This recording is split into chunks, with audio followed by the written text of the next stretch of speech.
Good afternoon. I am Brother Zachary Stevens Walter. I am the chaplain for pastoral care here at Community Church, and I welcome you on behalf of our ministry team, our staff, and our lay leaders. It is good to be together both in person and online. Community Church is a multiracial, multicultural, multi-generational congregation with a vision and commitment to build a world grounded in equity and inclusion. With me today is Jerry Brown, our director of music, our talented choir, and Reverend Peggy Clarke, our senior minister, Darnell White, our musician in residence, and Reverend Jude Geiger, back from vacation. Community Church is in transition. We have sold our church building and are in the process of finding another in this neighborhood. We are guests here at Church of the Incarnation in the meantime, for which we are grateful even if this beautiful space isn't fully reflective of our theology. Children are always welcome during worship. Feel free to move around the space, to move back and forth to join programming happening upstairs in our loft. The sound of babies crying or children fidgeting is a beautiful part of being in community. Masks are optional but encouraged. We ask that everyone please be respectful of each other's decisions and need for personal space. Today's service is called Incarnation, God Embodied. Please rise in body or spirit for our opening hymn, People Look East, number 226.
Good afternoon. It's good to see you all here today. This is our traditional Advent service. We do Advent, Hanukkah, and winter solstice before we hit Christmas. So this is our Advent service. We are thrilled that Reverend Jude is back from vacation and Darnell is back from his world tour. Let's begin.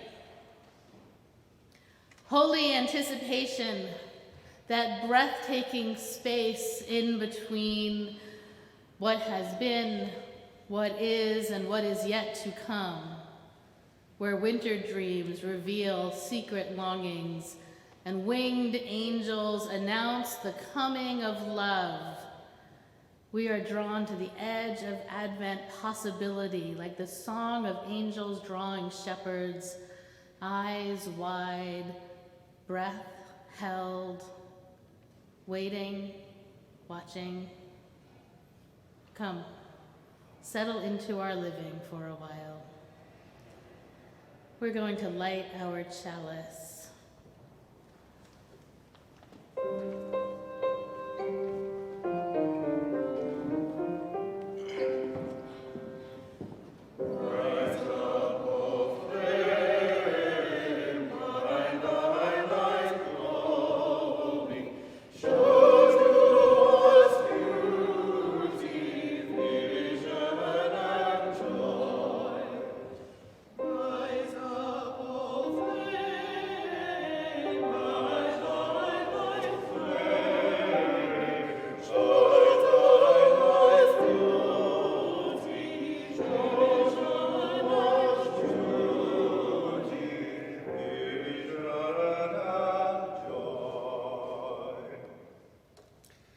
We light this candle, the flame of our heritage. May it ignite hope in our lives, in our community, and in the world. I welcome you to join with me in our unison affirmation printed in the order of service. Unto the Church Universal, which is the depository of all ancient wisdom and the school of all modern thought, which recognizes in all prophets a harmony, in all scriptures a unity, and through all dispensations a continuity, which abjures all that separates and divides, and always magnifies humanity and peace, which seeks truth, freedom, justice and love, and individual discipline in social duty, and which shall make of all persons one beloved community. Unto this church, and unto all its members, known and unknown throughout the world, we pledge the allegiance of our hands and hearts.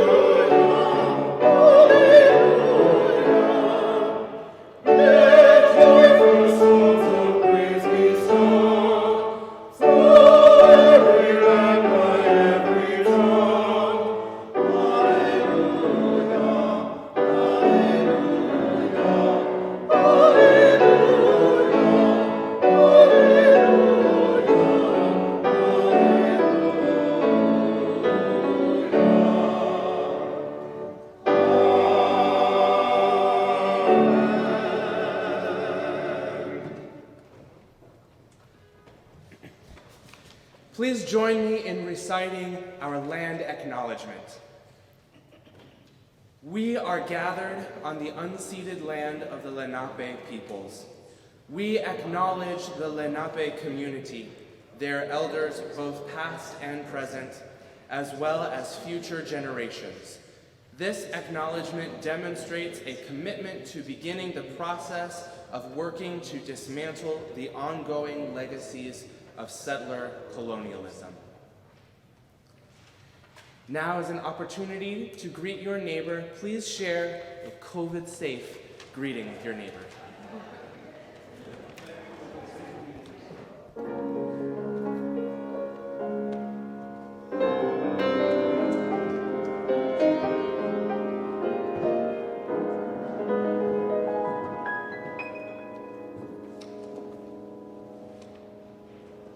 It's not that easy.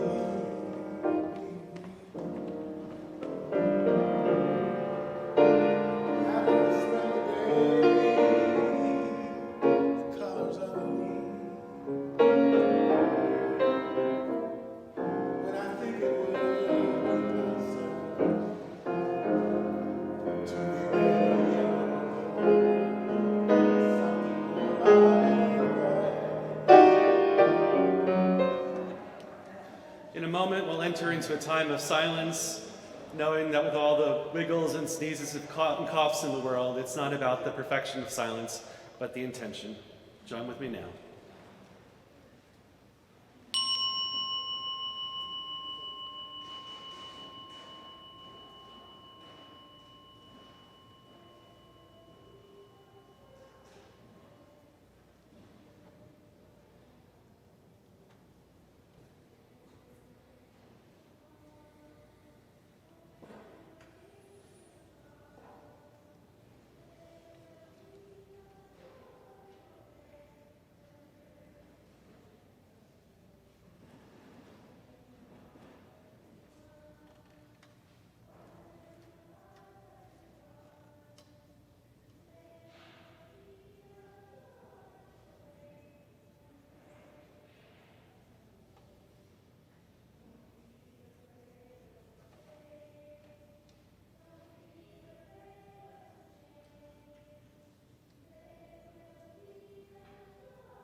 Spirit of life, God of many names, and one abundant and transforming love, we celebrate this hour the hope of peace in our lives, joy wherever it is found, and the blessings of family and friends both near and far.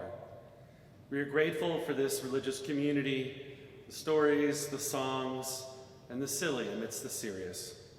May our congregation be a house of warmth when we are cold, a foundation when we are on shaky ground, and an inspiration when it's hard to find a way.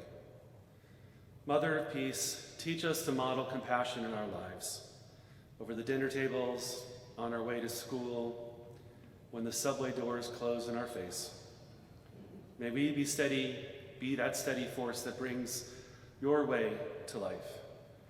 We hold in our hearts this afternoon, all those who are missing loved ones, family members who have passed, soldiers who are serving abroad, and those that don't have the luxury to travel for the holidays to see their family, and for those who build up their family, one friend at a time.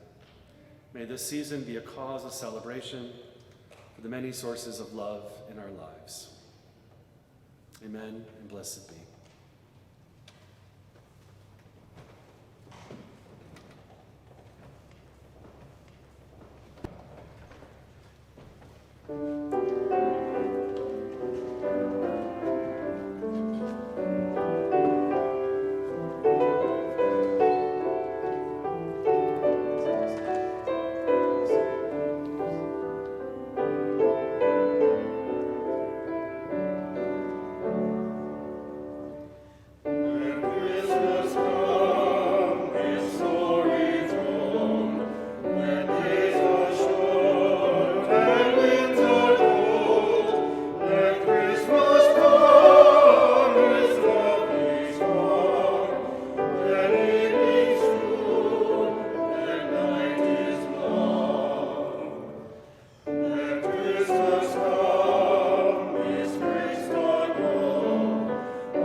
Expected by Anne Weems.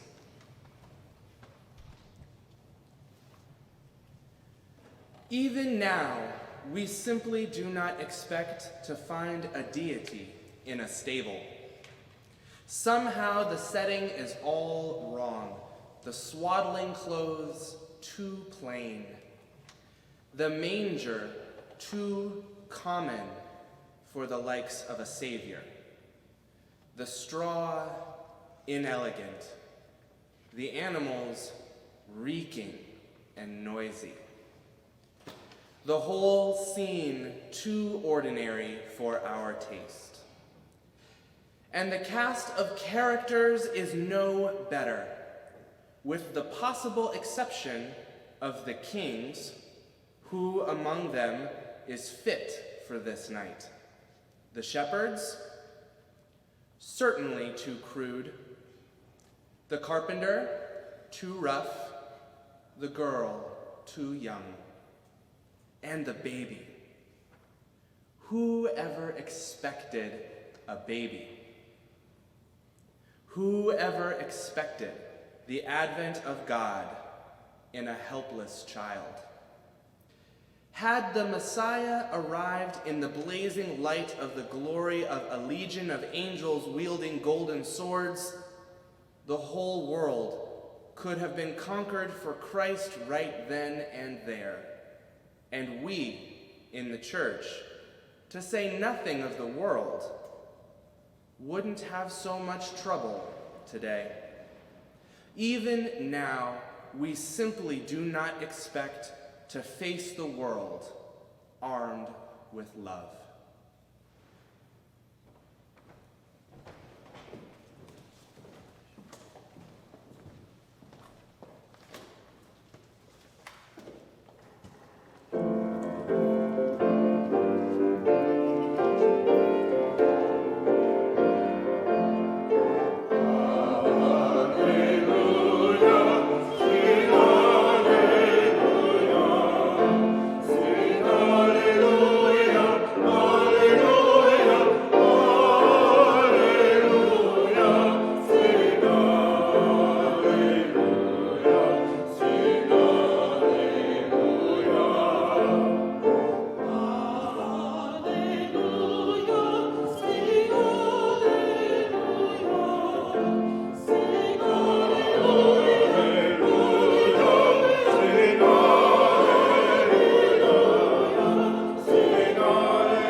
Advent, the season of dark, of quiet, of waiting. The story most often told during these weeks in December is that of Mary, a pregnant woman traveling home with her love, waiting for her baby, anticipating a whole new stage of life as a wife and mother. For millennia, Christians have been living into this story as we inch toward Christmas through this month. It's part of the Christmas or the Christian paradigm, defining these December weeks, beckoning us deeper into the dark of the season, promising joy and good cheer when Christmas comes, when we celebrate the birth of Jesus, the birth of God in the world. The entire story, pregnancy, travel, birth, visitors, a baby, the whole thing is so human, so familiar in its normalcy, so embodied as we are. Some of us get pregnant, some give birth. We all travel to some extent, all get tired, get sick, experience our bodies injured and aging. In its simplest form, this is a story of bodies. Mary was pregnant, 9 months. Her feet are swollen, her back is aching. Simple things like getting up from a sitting position are painful and complicated. She and her husband are back in their hometown, and she goes into labor. Cramps turn to contractions, cries of pain, pushing, blood and tearing, sweat, tears, breathing, squeezing people's hands while letting out primal screams. It's hard to imagine a more embodied experience than birth. And then a child, a baby boy, slimy, crying, getting air into his lungs, cold, bright, eyes closed, screaming. He's handed to his mother, also crying, a mix of joy and pain and relief. They were in a manger, meaning they were on the bottom floor of a home where the animals lived. So people usually went upstairs into the loft. There was room there. That's where people sort of lived. But when Mary and Joseph came to town, famously, there was no room upstairs, and so Mary and Joseph stayed downstairs. Now, when we were in Jordan this last spring, we got to see a village which was more than 2,000 years old. And the doorways and stone frames and sometimes the staircases still stood, letting us stand on the same ground in the same rooms as people did millennia ago. And our guide sort of casually noted as we visited one of the houses that these alcoves that we were seeing on this ground floor, that we were actually in the manger, in this house. A part of the house was called the manger. It's where animals slept and fed.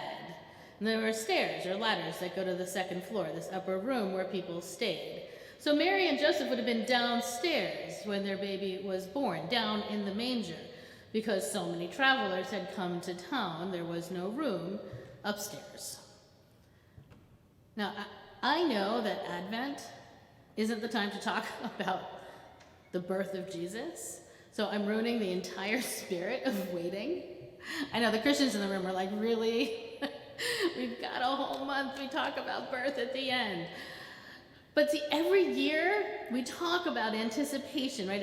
I get one Advent sermon and I talk about the waiting, we talk about the anticipation, and then we skip a few weeks. And we focus on the Jewish and the pagan traditions, and we land on Christmas and we sing and we celebrate, but we never dig into the theology of the story. So I am exercising a little bit of preacher privilege, and I'm using this Advent sermon to talk about Incarnation. What exactly are we waiting for? Why are we on the edge of our seats? Now, I've spoken before about the corners of truth, those particular insights that each religion of the world offers the rest of us. Religion, by definition, is how communities face mystery together, how we live into the big questions of the world. So having done that for centuries or millennia, those communities have stumbled into wisdom they can offer the rest of us, even if we don't adhere to all the tenets of their faith. Christians offer a profound truth related to the nature of humanity and what it means to be both human and divine.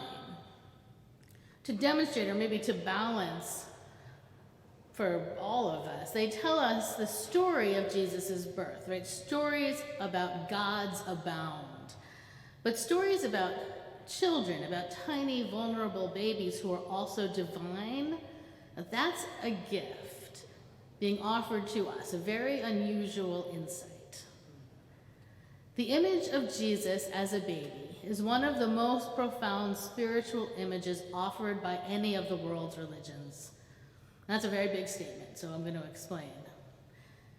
Ignoring the infinite ways Jesus has been painted or drawn or sculpted as a child king, as an infant idol with an adult gaze and halo, I'm talking about the actual image of a baby, a real infant, tiny, no language, very little sight at first.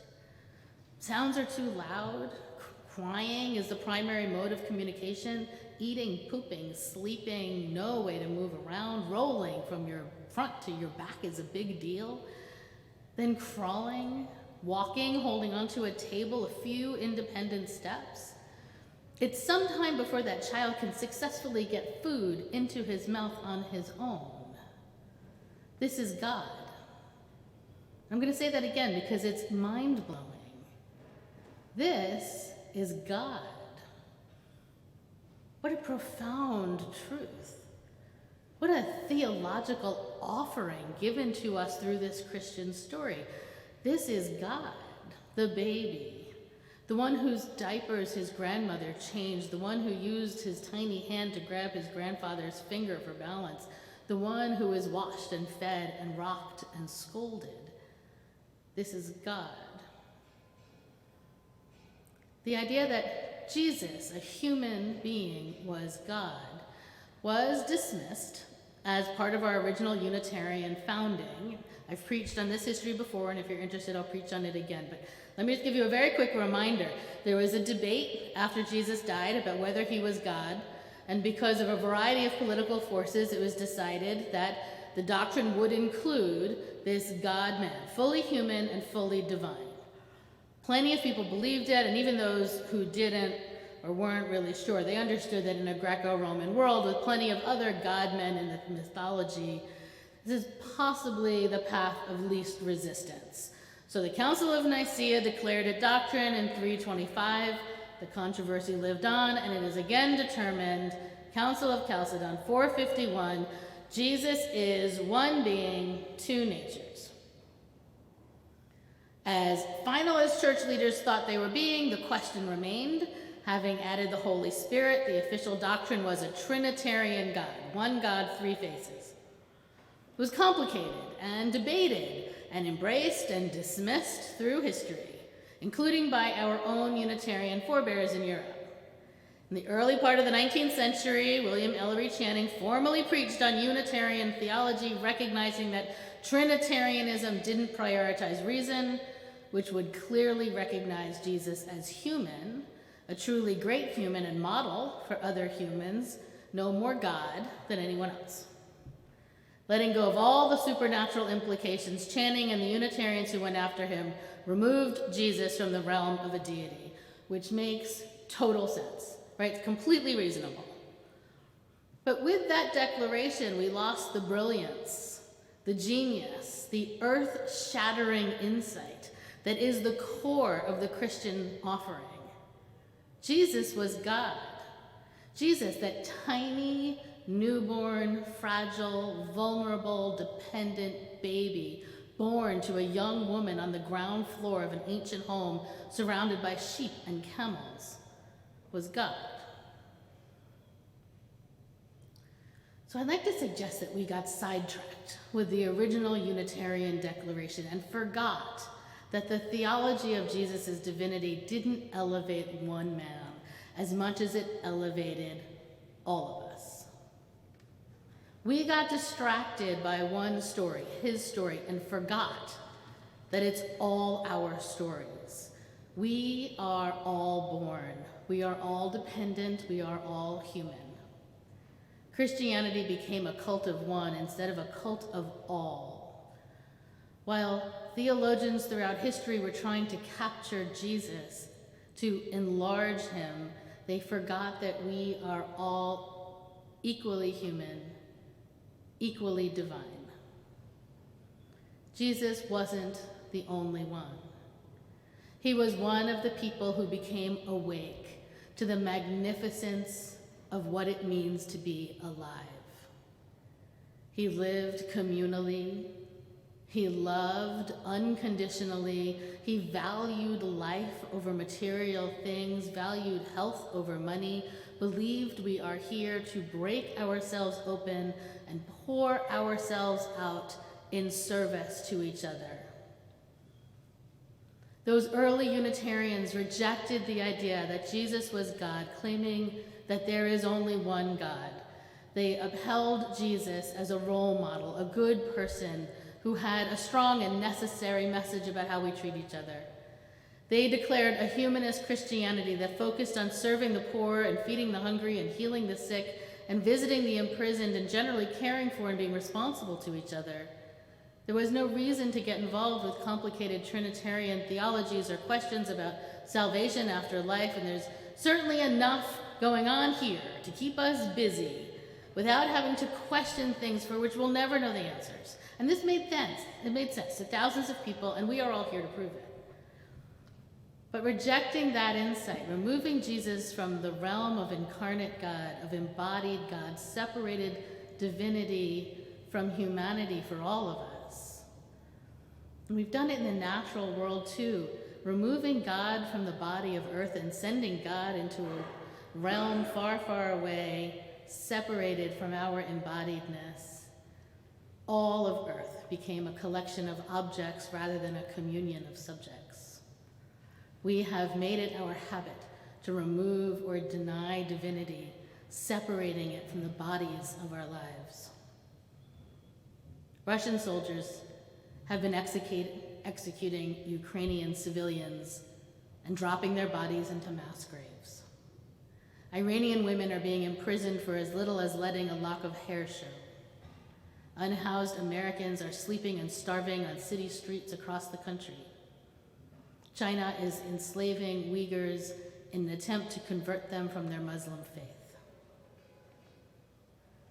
We don't do that when we see the face of God in each other's eyes. When I know that you are God, that you are part of the divine mystery, I do not let you starve. I do not let you suffer at my hand. I do not forget you, neglect you, or abandon you. And when I know God is tiny, fragile, embodied, and becoming like the rest of us, I know I'm responsible for being God's hands, God's eyes, God's feet. I know I am called to living a life of partnership with love. The divine spirit is embodied in each of us. Each of us is born, each of us as children, as teenagers, as young adults, as reproductive parents, as working people, as aging people. We are divine in our wrinkled skin and graying or thinning hair, our aching knees and failing sight. Waiting for the birth of God is waiting for us to know that God is here in each of us, that hope is here because we are here. There is joy already alive.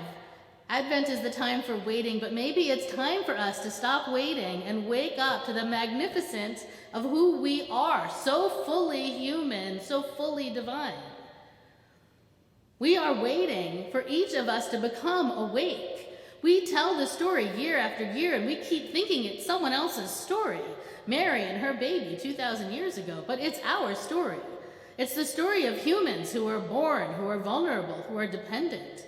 It's the story of God who is born, vulnerable, and dependent. It's the story of loving so well and so much. People celebrate your birth every year forever. It's the story of learning how to love that well, of being that love for each other.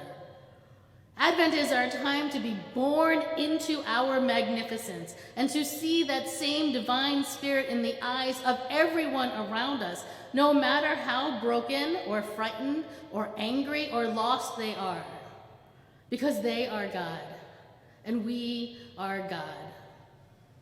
And until we all know that, we wait.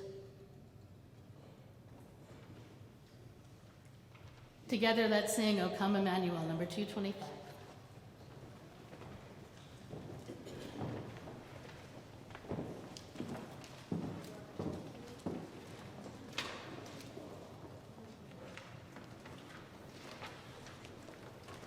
Please rise in body or in spirit.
Life at Community Church is busy, whether we are online or in person.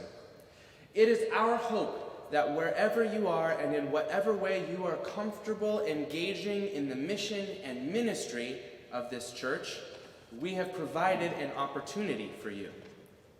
Now, this is an important announcement. Next Sunday, we only have this space from 1:30 until 2:30. This means worship will begin at 1:30 because the Church of the Incarnation will need the space after us. Please remember to come early next week, 1:30 next week. The Sunday after that is our winter solstice service. The Omega liturgical dancers will be with us again that day. Being here in person is a very different experience from watching dance online. Please consider joining us in person that day. On Christmas Eve, we will have music and candles outside on 35th Street, outside of our other church building on 35th Street, at 5 p.m. It's 4:30. 4:30 p.m. We just changed it a little while ago. 4:30 p.m. Christmas Eve service. It may not be what we've always done, but it will be good to be together, to sing, and to celebrate. Bring gloves and scarves, and we'll keep each other warm. One more announcement. Reverend Peggy, Reverend Jude, and Jody Light, our membership chair, will host a session over Zoom for newcomers or anyone considering membership. It's called Spiritual Journeys. It will be next Sunday, December 11th at 11 a.m. in Zoom room 212-683-0011. Now, if you would like to be a part of that, RSVP to Reverend Jude. It will be an opportunity for us all to get to know each other better. We are a 7-day church, and we have programs running every day of the week. You can find more information in our program or on our website. Now, our ushers are going to pass a plate for our collection. If you are new here, please let the plate go by you with no pressure to give. We are glad for your presence. All gifts offered are accepted in gratitude.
Chalice extinguishing is found in your program. Please join me.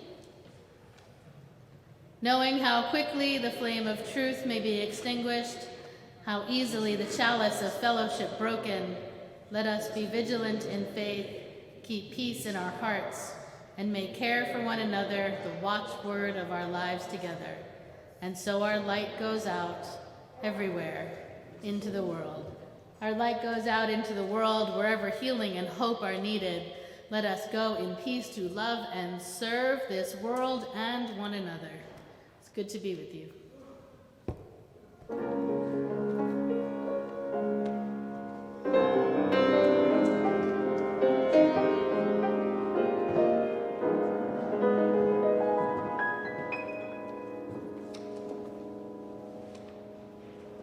It's not that easy.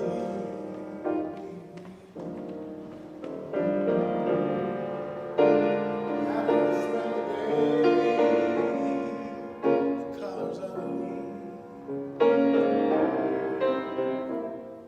When I think it would be possible to be better yet, something more like that.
Lord God.